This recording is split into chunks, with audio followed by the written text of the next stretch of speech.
Once again, guys, this is the Value Podcast where valuable people attract people of value. This particular season that you are listening to is called Jamel I Have Questions, where I bring my guests on and they ask me 3, 4, 5, however many questions centered around relationships. Today, I have truly inspired Martin.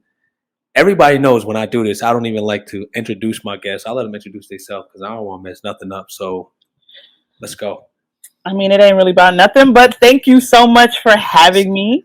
I go by the name of Truly Inspired Martin. I'm Dana by birth, but I teach women how to go from BS to success by increasing their emotional intelligence and becoming more self-aware to live their best lives. I'm from Jersey, born and raised, and I live in the A now. I'm an HR consultant as well, so I help small businesses to get their recruitment in place and really get some sales strategies in place. So I'm excited to be here to talk one of my favorite things, which is relationships, because I'm real big on building those and cultivating those. So I'm glad I get to be in the hot seat to ask the questions to the man himself. So shout out to you. Let's get it cracking, man. I'm ready for you, man. Let's do it. All right. So one of the things that I always deal with when it comes to people asking me all types of questions about just the people that I know, the connections that I have, et cetera, right? They always say how do you know this person? How do you know that person? Or I'm not going to name drop, but how do you know this person? How do you know that person? And I always touch on the fact that it is the relationships that I've cultivated. I've either been, a lot of times, probably even when you met me, I was probably serving in some capacity, right? I was in the back of the room gaining all the knowledge and stuff. So I want to know from your standpoint, what does it truly mean to build and cultivate relationships? And why do people really need to understand how?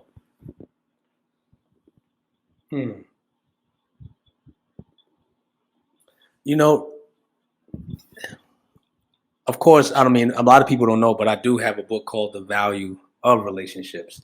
Right. And that book came about, and even that mindset came about because there was a point in time, maybe about 10 years ago, and God said, Jamel, everything you need is in relationships. Everything you need, I placed it inside of people. So it's an extent of when I approach relationships, I approach them now with what can I give, not what can I get. Because I realize I've been given everything. Now, of course, he can utilize mankind to add an addition to my life, but I've been given everything. So it's what can I give? And if the person and vice versa is approaching me with what can they give, then lack cease to exist. But we devalue relationships, one, because there's a lot of ego involved. And so cultivating relationships, everything we need is in that. There's homes inside of relationships. There's one, even if people think about the monetary portion, some relationships are currency. Sometimes we're praying to God for money or believing for anything or whatever we want in our lives and not realizing the person that you're in close contact with, the relationship, sometimes what you need is right inside of that person.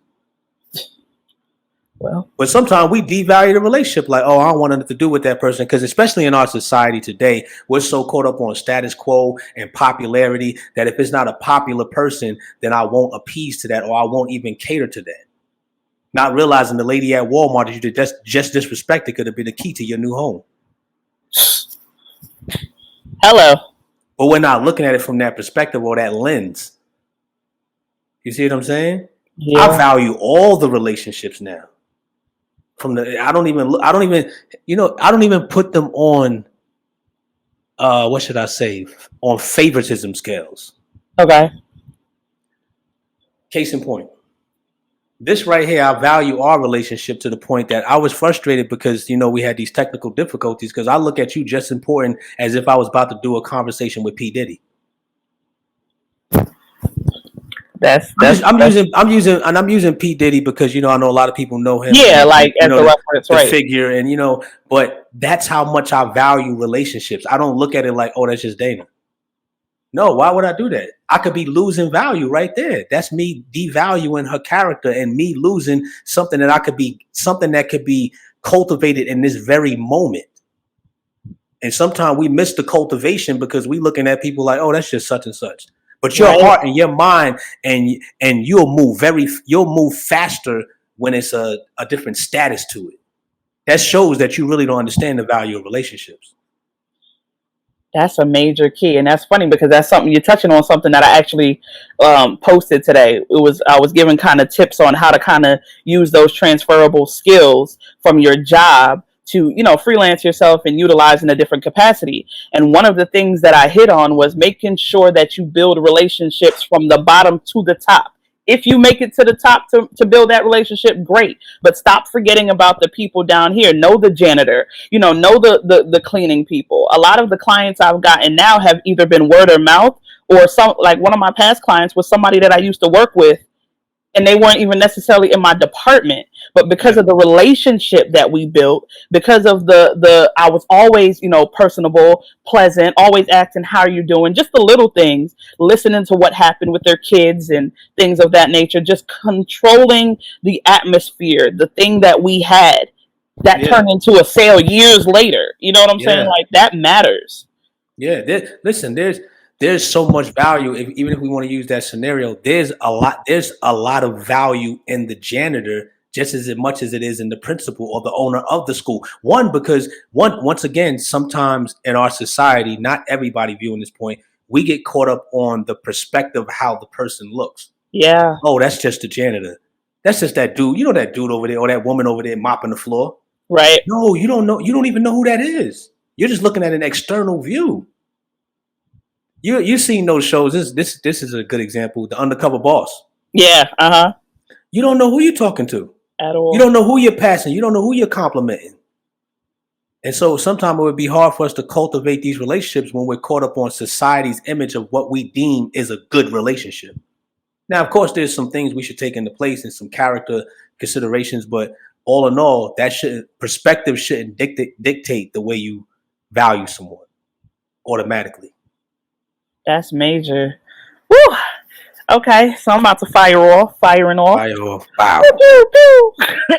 So, all right, so let's get into this part right here, right? So when we're talking about building relationships, right? One of the things that I believe, because I have conversations with my girlfriends, with my homeboys, et cetera, et cetera. And one of the things that I always say that I really, truly value in my relationship is communication. And I think a lot of people get caught up in the glitz and the glam of, oh, I want a man, or oh, I want a girl or whatever, but they're not willing to put in that inside work. What are your thoughts and your perspective on the true meaning and understanding and importance, right, of communication when you're building a relationship, whether it's a, personal relationship or, boyfriend, girlfriend, wife, husband, or just friendships? Like, communication, what is your take on that? You know what? I believe communication is extremely important. I believe it's one of the keys to all relationships. Here's what I also believe, that everybody communicates different. Yeah. Sometimes we like to throw people away. And when I'm running into couples or even people I'm coaching, it's like, oh, the reason I left him or I left her because she couldn't communicate. Now, I understand there's some people that, they just are terrible communicators, but sometimes it's not that the person doesn't know how to communicate. They just don't communicate like you. Exactly. So that doesn't mean they don't know how to communicate. There's someone that I'm speaking with and their communication is not always like mine. One of my homies, and you know what I mean? But I don't discard him because he actually explained to me, said, yo, bro, it takes me a little more time to process information and get out what I'm trying to say. And when he said that to me, I was like, I took it in consideration because at first I was thinking automatically, man, this dude don't know how to communicate. Yeah, right. I don't know how long I could do business with him. But when he expressed that, I was like, oh, you know what? Okay, so now when I handle him, I'm handling him from the perspective that he gave me of how he processes information, instead of me looking at him like, yo, he doesn't know how to communicate. So the communication portion is important, but also knowing how that person communicates. We can't just throw people away saying they don't know how to communicate. That's what we quick to do that. They don't know how to communicate because because they don't communicate and process information like you doesn't mean they don't know how to communicate. Now, here's the thing, if somebody's not even trying to work on their communication, then that's another story. Right. But if you can see that somebody's like, look, man, babe, or hey, man, I'm really trying to understand you. I'm trying to communicate. then that's different from somebody that's blatantly not even trying to understand or even improve their communication. But if somebody's willing and trying, then that just means they don't communicate on your level. And for some people, that could be a deal breaker, and that's understandable as well. If that's your deal breaker, like, hey, they just can't communicate on my level, I can't deal with that. But for some people, it's like, hey, as long as I see him or her trying, then I can work with that. It's not that it doesn't make them a bad communicator. They just don't communicate on your level. Think about it. There's some brilliant people out here that I probably would have a hard time communicating with. Right. If I'm sitting with a billionaire, he may be talking some financial language, and I'm sitting there like, bro, like, I don't know what you're talking about. He may be like, man, you know what? I can't be in a relationship with you. But if I'm sitting there like, man, I really want to understand, give me some notes, some YouTube videos, something I can watch, some books, and I'll get back with you. See, I'm trying to improve my communication. Right. And hopefully he doesn't just throw me away like we throw people away. So you getting into that, right? So let's decode that a little bit. So when we're talking about like understanding somebody's communication style, right? Like, okay, you told me like, you need to understand how this person communicates, but how do I go about doing that, right? Because it's easy to just say, oh, you don't know how to communicate, throw the whole person away, right? Mm-hmm. But how do I go about understanding how this person communicates? Like, how do you understand communication styles when you're building a relationship? There's a lot of tools out there in terms of assessments that couples can do, and I highly recommend that. But on a surface level is ask questions. Yes. You ask questions, especially for men. I want to say this for men because I'm a man. Ask questions. Sometimes men don't ask questions like, "Hey, babe, when I said this, how did that make you feel?" That's already a step toward improving our communication. Because I may think the way that I said it was this is just how I talk, and you gonna take it, but you may not like it. You might not like when I said, "Hey, babe, why you ain't do the dishes?" You might not like that form of communication. So I gotta ask you. Maybe I gotta study you too and say, "Man, when I said that, she looked like that. Hey, babe, when I said that right there, how did that make you feel?" And you may go, "Well, babe, when you said it that way, I didn't really like that." And then I may say, "Well, what's a better way you think I should say it, or do it? What if I said it this way?" Now we're on this. We're trying to align our communication because we're asking questions. A lot of times we don't ask questions. We just almost write the person off and say they don't know how to communicate. Ask them a question. Ask them why they talk like that. Or you shut down. Like people shut down too. Yeah, we shut down and don't say nothing. In our heads, we just check them off. And then when the relationship goes south, that's what we tell everybody. They didn't know how to communicate. Well, technically, you didn't even ask them why they respond that way. Why do you think that way? You don't even know what a person's thinking. You don't. Here's the thing. Even like we were talking with the memory meetings, living with the memory, that plays a huge portion in communication. People's upbringing. Yeah. Maybe they were shushed their whole life. Go in the corner, don't say nothing. So then they grow up, and now they're trying to. And this is when you get kids and adults throwing temper tantrums. That's their form of communication. The man slamming the door, or the woman doing whatever she does, and being angry. They're trying to communicate, but it's not the best communication. But that doesn't mean they don't know how to communicate. We got to sit down and talk. Like, hey, babe, whether it's him or her, why do you always slam the door? Did you even ask that question to them? Right. And they may end up breaking down and say, you know what, my whole life, it just feels like nobody allowed me to speak. And when I try to talk to you, it's like you shut me down as well. Those are major keys right there. Those are major points that we need to really look at the overall person, the overall picture, right? Yeah. And I'm thinking, because not even just on the personal relationship level, right? I think that people sometimes negate the fact that you're building relationships, like relationships are everywhere, right? Your friendship is a relationship, your intimate partnerships are relationships, business relationships. Like, you have to learn people's communication styles. You got to learn how people, are. And one of the best things that I think that I've ever done was taken an assessment called the DISC, right? The DISC. Mm-hmm. One of the best things, because I was like, okay, maybe I be too much sometimes. You know what I'm saying? Maybe I just be too turned up, or maybe I'm too personable with people. Yeah. But I understand now how to kind of use that to my advantage, so to speak, right? It is who I am. And I got to learn how to understand other people. So that's one of the things that I always try to push other people to do is take the assessment, understand who you are, especially when you're talking about building teams and stuff, right? Like in your work Mhm. environments, you got to know, like, is this person going to be the right person to put in the sales department? Their Mhm. relationship doesn't, I mean, their communication style doesn't fit, or their personality style is not made for that. So understanding those things are important. So I'm really glad you hit Yeah. on that. Think about it. You're taking, if you think about even in with intimate relationships, you got two people two humans that you are putting together from two different worlds, possibly. Yeah, Yeah. they may have some chemistry, some connection, but there's two people that you're bringing together, and now they have to learn to understand each other. That's different. I had a friend, and she was telling me, this is the way I'm having a hard time opening up and communicating and saying truly how I feel because I never really expressed myself like that.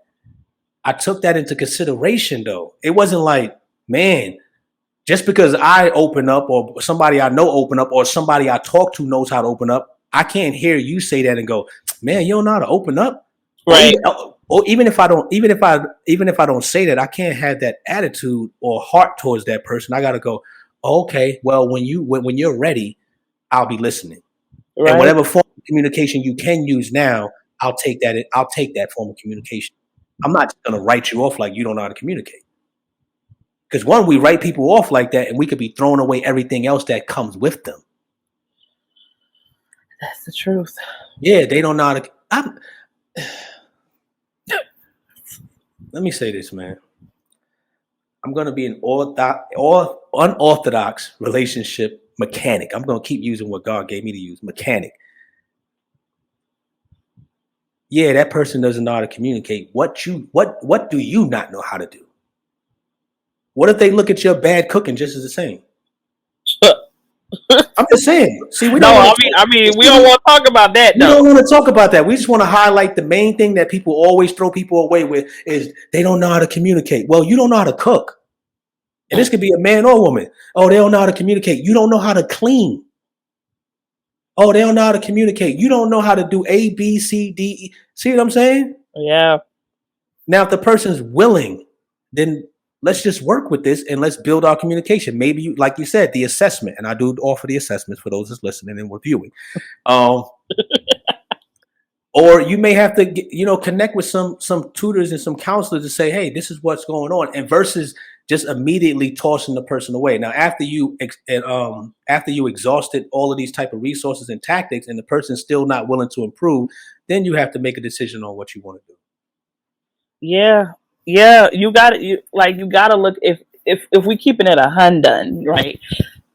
If it would have been down to communication in the beginning when it came to me and my now fiance, I'd have got thrown straight out the window because Mm, my communication sucked.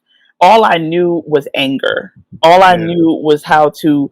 I was always on guard and ready for certain things. Like communication wasn't really a thing that I was really good at because I was in a relationship prior that we ain't communicate like that. It was either Mm-hmm. his way or the highway, or it was always yelling at me or in my face, or to the point where I suppressed emotions. So Mm, I wouldn't talk about things. I wouldn't say certain things. I would just kind of, okay, cool. So my voice didn't matter. yeah. So when you step into a relationship like this where he cares about what I have to say, he hears what I have to say, like there's different things. Like it's the stop and the pause and the listen to understand and listen to filter through what this person is actually saying versus you're just listening to respond. Like, all right, you done now? You done? You ready? Yeah. it's it's Yeah. it's a different atmosphere when you learn how to do that, right? So I guess one of my other things that, I mean, since we're still kind of in the relationship realm, right? um Best thing I've ever done for myself is therapy. And one of the things that she always pushed on me for was boundaries. Mm-hmm. So when we're talking about building relationships, when we're talking about just trying to become a better communicator, trying to really learn how to fix that inside part of you, right? what do you believe is one of the biggest hindrances with people when it comes to setting boundaries? When it comes to setting boundaries, what are one of the biggest hindrances you think? When you say setting boundaries, you mean So for like you as when for you as an individual or collectively with your partner? so you as an individual with other people. So I'm a person that needs to set boundaries in this relationship, or I need to set boundaries with my friendships, right? Like we Mhm, don't know what the cutoff is. We don't know how to really verbalize, communicate mhm, what our issues are or what our non-negotiables are, so to speak, right? mhm. So what do you believe is a way that somebody can really take the path towards setting healthy boundaries? I think we need to, and I do this sometime. I periodically do. First, let me quote the great late Dr. Miles Monroe. Somebody else probably said this before him, but I heard it from him first, where he said he constantly does an inventory of his associations or an inventory of his friendships. But mostly, he said Mm, inventory of his associations, where he writes down names and certain things, and he says, "You know what? I don't need this. I don't need that." But what I do is I do set my standard list. And I write down, I set my standards, and this is in terms of boundaries, because there's some things that sometimes you're willing to compromise depending on who you're dealing with. But certain standards and core values, you're like, you know what? This is my standard. I'm not compromising. These are my core values, because everybody doesn't have standards. yeah, Everybody doesn't have core values. It could be well, I wouldn't call them friends, because I have my friends have standards and core values. But there's people that are in your life or people that come around that you're involved with, and everybody doesn't have standards and core values. So writing that down, because some people don't even write it down. They say, "Oh, I got standards, I got core values," and you ask them, "What are they?" And they go, "Well," and they don't really know, because maybe you haven't written them down and started to live by them daily and applying these standards and core values that you wrote down. Like, you know what? I'm not gonna be with a person that does excessive amounts of cussing. I'm just using something an example. If somebody right. cusses, that's on them. But if you don't write that down and start to live by it, then you'll be around people like that. And what you do is you start to, here's the word, we start to appease them. Mm, It yeah, becomes appeasement instead of living by my standard. You know that's your standard, but instead of offending or coming off making, they may think that you're better than them, but you're just different. And it's like, you know what? So you lower your value again, you lower your standards, and now you're back in that circumference appeasing people. So definitely the first thing I would say is, before we move any further, is write it down. Write down your core values. These are core values and standards that I'm not willing to change. that's good. That's most of the time we find ourselves in a crazy situation because we lowered our standards. I've been there where I'd be like, you know what, this is my standard. I'm not budging off of it. I'm not doing this, that, and the third. And then next thing you know, whether it's around some company or it might be family members, and they're like, oh, come on, come on. Next thing you know, I'm doing it. That thing that I said I wouldn't do. And you pay on the back end. Sure Because do. it's like, dang, man, I lowered my standards. And this, this is women and men. And I want to say this to the women. If when women set a standard and they live by it, especially when men are coming for them, if you set a standard and live by it, men have to come up to your standard. If women set a standard and say, look, I'm not going to date or even pay attention or glance at or entertain a man that has his pants below his knees, I guarantee men are going to start pulling their pants up, Yeah, because that woman has set a standard. And it could be a standard for men too. Like, you know what? If the woman doesn't apply to ABC, then I'm not dealing with them. Because you have women out here doing crazy stuff too. yeah. Oh yes. Yeah. Set the standards. Have your core values. Write them down. I like Somebody just asked me yesterday. My core values is this in terms of a woman. I don't want a woman that does drugs. She has to honor God with her life. Not saying perfection, but she has to recognize that God is in charge. And I'm not accepting any cheating. I'm talking about, like, you go out and sexually cheat. I'm not with it. Those are my three core right there, out the gate. The first two, obviously, but the third one, that could happen. But you got to have a reverence for God. You can't be doing drugs. That's my standard, and I'm not budging. Now, here's the thing: if you now even when I say doing drugs, if somebody has, somebody might occasionally drink or do what they do, I'm not. But if you out here puffing trees, I'm cool. I don't want nothing to do with you. I'm not knocking that though. If that's what somebody does, for somebody that's watching this right now, they'd be like, "Oh man," but that's just my standard. You know what I'm saying? Right. That's That's my yours. standard. That's I my ain't, standard. I ain't judging you. Do what you do. Like, That's the thing. And think about it.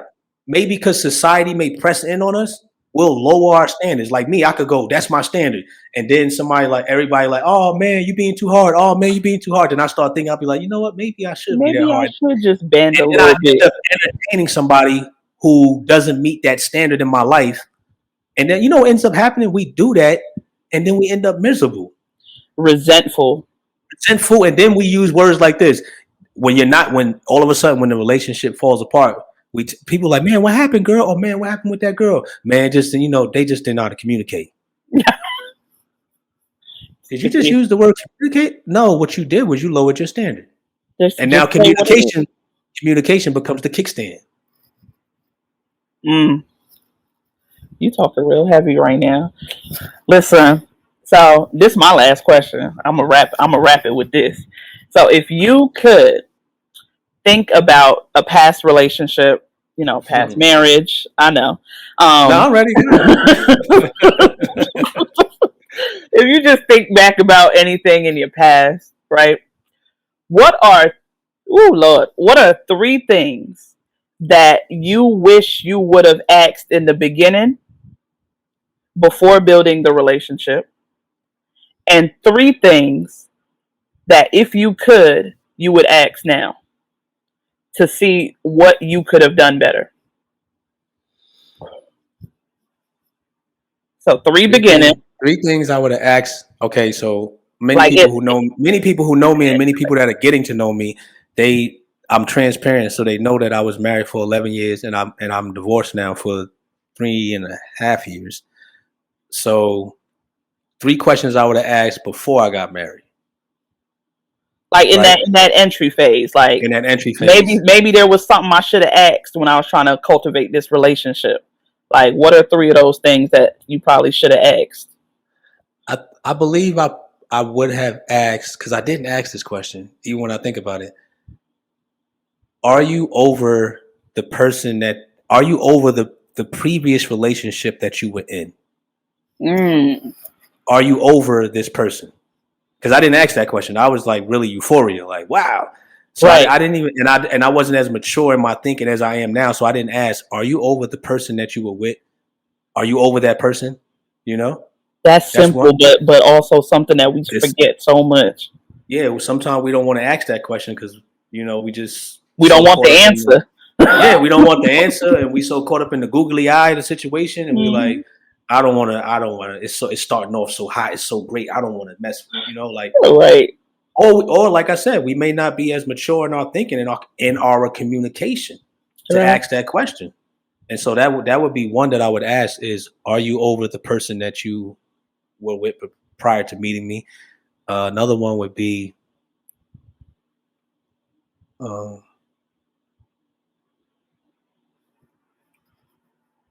I think that would probably be the only. That'd be it. That'd be it. Because I think it's very important. Like, some of the other ones, because I don't know, everybody that knows me, I'm real simplistic. I'm real laid back. It don't take a lot to like really please me. Like, I'm like, let's roll, let's go. You know what I mean? I've mentioned God so much because I'm like, that's a key point to me. Like, if you could just have that reverence, there's a lot that we can do with that. And I'm not even speaking from a religious standpoint, but yeah, I would have that one question. Now afterwards, let's see. You're saying afterwards too, right? So like the wrap up, whether it is ex-wife or past relationship. No, afterwards. Now that I have this understanding of memory, I would have asked questions. You know what? Actually, this would have been in the beginning. Let me go back. Okay. I would have asked, "Hey, is there any childhood trauma that you experienced?" That's a heavy question, ain't it though? But it's interesting. These are the questions that I ask now. I would have asked that, like, hey, is there any childhood trauma that you experienced? And I would have been like, that would have helped. Yeah. Not it wouldn't have been. It could have been the defining moment, or define the relationship. I'm not saying I would have threw you away, but it would have been good to know. And I don't think a lot of couples even ask that, or people who go on dates even ask that. Like, hey, what kind of childhood trauma did you experience? I'm not So saying as soon as you sit down, but I was about somewhere in to the midst say, of that like, conversation, I was about to somewhere say, is that first date? Is that first date questions that's though? first date question. First date. Okay, so yeah, I'm gonna have a porterhouse steak and a wine. Um, yeah. By the way, you ever had no childhood trauma? like Think about what? it. We talking about communications, all in how that question is asked. You could be sitting Okay, there having a casual conversation, and then sometime when you get to know a person, you like, man, oh, so wow, you grew up there too. Oh, wow, I'm from there. You like that's crazy. And then you start, and then maybe somewhere in the conversation, you got to gauge it with a conversation that right. gets solemn, and it's like that solemn moment. And you like, you know what? Can I ask you a question? And the person's like, yeah, shoot. And you're like, man, like you growing up, because I know you said you grew up in such and such on East Bronx, right? In the Bronx, right? Is there any like like traumatic or childhood trauma or situations you faced that kind of like took you by like wow, like it was just hurtful or whatever the case may be? Boom. That was a nice entryway. It just so feels like date two to me though. But Yeah, it sounds like date one to me. that was Yo, anybody look, if you got my book, The Value of Relationship, there's a chapter in there called lease agreement. Yep. And we talking about this stuff right out the gate, man. Right out the gate. Like I said, not as soon as you sit down, but weave that in, because you know what? Questions like that are going to be determining factors of am I going to even go on another date with this person? Okay, I'll give you that. Am I going to, yeah, I want to, like, what if you ask that question that day and they're like, yeah, the woman may say, this is just, I'm not even going to use that example. The man may say, I had an abusive father. And so, out of that situation, I find myself being very abusive, towards women. I'm taking counseling for that. I'm out of that situation right now. And that may have another woman like, okay, great dinner. And I don't think I'm not going to go on another date with this person. Here's the thing. For some women, it may be like, okay, I can handle this project. But for another woman, it may be like, you know what? That's a standard of mine that I can't deal with right now. Doesn't make the person a bad person, a horrible Right. person, but that's something that I'm not willing to deal with. Now, and I mean, you could ask it on a second date, but I'm the type of person, I think about time and I value it a lot. Right. So right. I get you. We don't got to meet again. You told me about some stuff that I'm not trying to deal with. So we don't got to go back to the Ferris wheel. We don't got to meet. Ain't no second date. We good. And anybody that's listening to this now or viewing this, read the chapter in my book, A Lease Agreement. You'll completely understand why this view is accurate. Very much so. Yeah, but I would ask that question. Think about it. A lot of people are not asking that question. Hey, trauma questions. Yeah, because that's heavy like that. It's a touchy question. It's like, yeah, you ain't trying to. That's like you Trey songing it. You diving straight in on the straight on number one. That's especially for a guy. A guy might be so. Think about it. He's the chapter lease agreement. You guys got to read it in my book. Think about it. A guy may be so infatuated with this woman. She's so beautiful. She's talking elegant. The night is going so well. The wine is poured just right. It's just everything is so sentimental. And then he like, I ain't asking that. Second date is so beautiful. The sun is shining just perfect. I ain't asking that. Look how them stilettos on her feet. I ain't asking that. I might mess this up asking that, or she might tell me something that I don't want to hear, and now I'm responsible for what I heard, and I might look at her different. So I ain't asking that. I'm not asking that question. And then what happens is it leads into like the first question you asked me, or the second question, the miscommunication. Because now she may end up responding a certain way to him and doing something that's triggered, and he's like, man, what's up with that? Every time we go to that spot, or every time I say this, she do that. And you got a whole conversation going on in your head, but you never asked her, hey, what kind of trauma did you deal with when you were young? And maybe men don't even know that. So for a man that's watching this or listening to this, I would suggest that you do this as a guy. Ask that question. And maybe you don't want to do it on the first date. Maybe you'll do it on the second date or the third date. But don't linger it out. Ask that question like, hey, is there anything that you dealt with that that was very traumatic in your life? Maybe just ask it like that. That was very traumatic in your life. And I ain't saying you spill all your beans to me, but just can you tell me something? And when she tells you that, be prepared to know how to handle that. Because based on what she tells you, that will give you that would improve your vocabulary and language on how to speak to her and how to deal with her. Like, you know what, I need to be delicate when I say this, because that or maybe she had a bad relationship with her father and he always yelled. So let me be, maybe you don't yell, but now you'll start to choose your words differently and be a little more monotone. And, you know, maybe your assertiveness might come off harsh to her, but you wouldn't never know that if you didn't know she dealt with trauma with her dad or people yelling at her whole life. And that's a part of my relationship that I also value, because of the communication, because we were able to communicate my past traumas, my past issues, things that are triggers, right? Because we were able to touch on those things, he better understood why certain things made me feel certain ways, or now he knows how to speak to me or how to address an issue where it's never an argument anymore. It's not all of that extra stuff or all that timidness. Now it's I kind of and you know, every day is a growing process and a learning process, but now it's more of, okay, I can accept that. I can accept the way you said that. And it's the same vice versa. Like I have to, you have to listen to somebody's past to understand their present. And when you really, really understand people's past, it's most of the time it ain't got nothing to do with you. The present person. You got to understand what they done went through, what skeletons are in their closet, what things they've suppressed. And then you start to understand how to better understand the person that you're with or building a friendship or a relationship with too. So you still ain't answer my back end question though. Oh, what would I ask on the exit? On the exit. Like if you could sit down with this person and say X, Y, and Z took place, and I want to know how to move forward and be the best version of myself for the next person. If this was a conversation that could take place openly and honestly, what would be some questions you would ask about you building the relationship?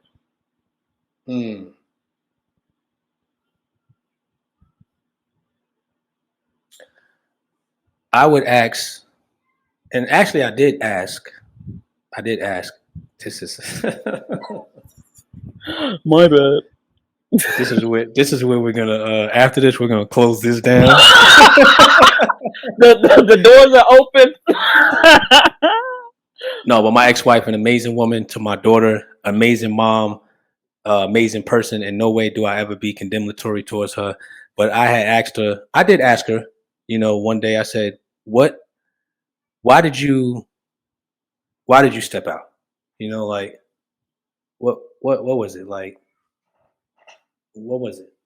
And now, of course, when I first asked, when the situation happened, she said, you know, there was a guy that I was with before you that I never got over with. I was still in love with him. That was the first response. This was when everything first happened in our marriage in 2014. Right. So that answer I do know, but then I asked the question again. This is way after we were divorced and everything. I just kind of casually asked her, and she was like, Jamel, I felt like you didn't hear me. Like I would be saying things to you and it was like you didn't hear me. And I was like, okay. And I was like, so what, was I not listening? Like, at what point? She was like, it was just certain points. As it got to a point where it felt like you wasn't listening and you were just doing what you wanted to do. And so, you know, it kind of had me reaching back for what I was familiar with. And I was like, Now, of course, when I heard that, I took it into consideration, but it still didn't have me like, oh, that's a good reason to go do what you do. No. Right. But I did take it into consideration, like, okay, so that in terms of communicating, since we're talking heavy about communication, another part of communicating is listening. Yeah. So over the years, I've learned to be an active listener in all of my relationships, especially now, intimate relationships. So this is that part of communicating where people may see, I learned not to respond so quick because I'm really listening intently. And so somebody may say, well, what do you think? Or how do you feel? And I'll go, give me a second, or I'll get back with you. because I'm really like now, let alone I'm really listening and I'm thinking about how to give a mature, wise answer to what you just Mm, asked me or to yeah. the story that you're telling me. I'm like, you know what? Let me get back with you because, and that may have stemmed because I'm like, okay, I need to improve my listening. Even to this day, I'm like, I'm always trying to improve my listening and not too much do because I'm always talking. So sometimes I want to say something. Now I'm like, no, Jamel, listen intently to every single word. Right. There's someone I'm involved with now. When she talks, I am literally listening to every single word, like intently, to the point I could regurgitate what she just said. And it's not because of the past marriage. It's just that's that thing about me improving myself, like you just said, Right. you know. So that's one of the questions I would ask. I don't think I have 3 that I would ask. That'd probably be the one that I would ask. Okay. I'll let you get off with that. Oh no, another one would be: is there something you believe that I can improve about myself? Yeah. I think that just like when you do an exit survey at a job, right? Yeah, Like I need to know where I can improve. And yeah, I think those are I remember there was one relationship I was in back in like college, and it was a real heartbreak, right? And I remember hated him, but then we got cool like a couple months later. And I remember we were just kikiing, sitting there laughing, and I was like, what made you cheat? You know what I'm saying? Like just really asking those questions that I mm-hmm, was literally like this when I was asking, like, ugh, I don't really want to mm-hmm, know this answer. You know what I'm saying? But what made you cheat? His answer, if I can remember correctly, his answer was something along the lines of, I just don't feel like you were really trying to be with me. And I'm like, how do you not feel that way? I was with you all the time. I was communicating, talking to you all the time. Da, da, da, da. He was like, I just feel like I was standing in your way because I was, getting ready to graduate and all this stuff. And he said, yeah, I feel like I was just standing in your way. And to this day, still don't understand what that really meant. But just being able to understand that thing kind of made me more aware of how I date, like how I treat the person I'm with when I'm with them. Because I don't yeah, never want anybody to feel like I'm not in it. You know what I'm yeah. saying? So, like, that's what I'm saying. I think it's really important for people to really like take inventory, take the survey of the past to really understand the person now. So, this was good. I This really, is good. You know, even when you just said that, before I wrap it up, yeah. this just came to me while you were talking. To be a gentle listener, Mm, gentle, especially, and I like to talk to men because I can address it because I'm a man. Be a gentle listener. And I believe it can go for a woman as well. She can be a gentle listener because I believe if I'm listening to you with gentle ears, right. meaning my heart and my mind is a position of humility and gentle and sensitivity, that what she's telling me right now, I can't listen to with hard ears. I got to listen with gentle ears because if I'm listening with gentle ears, I can give a soft response. I like that. I'm going to listen with gentle ears so I can give a soft response. And women are tender, women are delicate. So, I mean, you have some hard ones out there, but more than even if that's a shell, still, as a man, I'm going to listen with gentle ears so I can give a soft response. And I believe the same for a woman I was in about terms to of say that. this communication thing that we're talking about. If the woman is listening with gentle ears, you can give a soft response because just because he's a man doesn't mean that he's going to take the now, come on. No, some men still need a soft response. I like a soft response, especially if somebody's listening to me with gentle ears. Like I could be telling them the hardest of things. That's another thing. This is why your ears need to be gentle because that person could be spilling out the most traumatic thing, their hurt, their pain, their tears. And if you're listening with gentle ears, you're taking it in and you're receiving it. And then it's circulating through you. And then you give a soft response like, you know what, babe? Or whatever that response is. Right. But it's based on how we heard it. Yeah, men need that same. I think we go in with this misconception, or it's kind of like that societal norm, right? Like people believe that men are supposed to be hard, and men are supposed to be this, and men are supposed to be that, right? But you still got to give them that same. I feel like giving the same energy to them that you want for yourself. Like, you don't want nobody all up in your face with the rah-rah and all of that. Like, give what you would like to receive. And that's one of the things we practice in this household. Like, I had to learn to bring myself, being from Jersey and all that, like, I be real rah-rah, right? And I had to learn to, like, okay, even though he from Boston, like, we both got our highs. But when it comes to us, when we're here, we have to be here, and we have to be able to understand and communicate effectively at the same level. If one person up here and one person down here, well, you're not going to accomplish nothing. So really, really appreciate you dropping these gems that I done wrote down in my phone. Man, that's awesome. I thank you for, tapping in and joining this podcast. Truly Inspired Martin. Listen, y'all, it's the Value Podcast, where valuable people attract people of value. And I like to always say this is the #1 podcast in the world for relationships. I'm Jamel Jackson, your relationship mechanic. I focus on repairing, evaluating, and giving you the tools you need to maintain healthy relationships. Listen, y'all see the stuff floating on the screen. And if you can't, obviously, if you're listening, you can't see it. But if y'all want to get in touch with me, JamelDJackson.com. Truly Inspired Martin. Yo, I don't even think she said it at the beginning. She's an author. Tell him. Let me try to do this, man. She is a world changer. She has the ability to tear down the walls of a woman that has an external shell and get inside of you and reprogram you, recrown you, transform you from the inside out. No matter what you've been through, it could be hurt, pain, abuse, childhood, neglecting. This woman is the woman you want to get in touch with to have your life restored. She does reverence God, and I'm telling you, she's a mighty woman. She's an awesome wife. I'm gonna keep going on. You gonna stop me? No, I'm trying to watch this. But yo, that's who y'all just listened to right there. Truly Inspired Martin. Yo, you're amazing, man. Yo, thank you. I'm about to have to take that little part of this clip, throw this joint on top of something, a little audio. Cause listen, the way you just put me out there, I appreciate those words. I love feeling like I'm being given flowers while I'm still alive to smell them. You dig? Man, that's what we gotta do.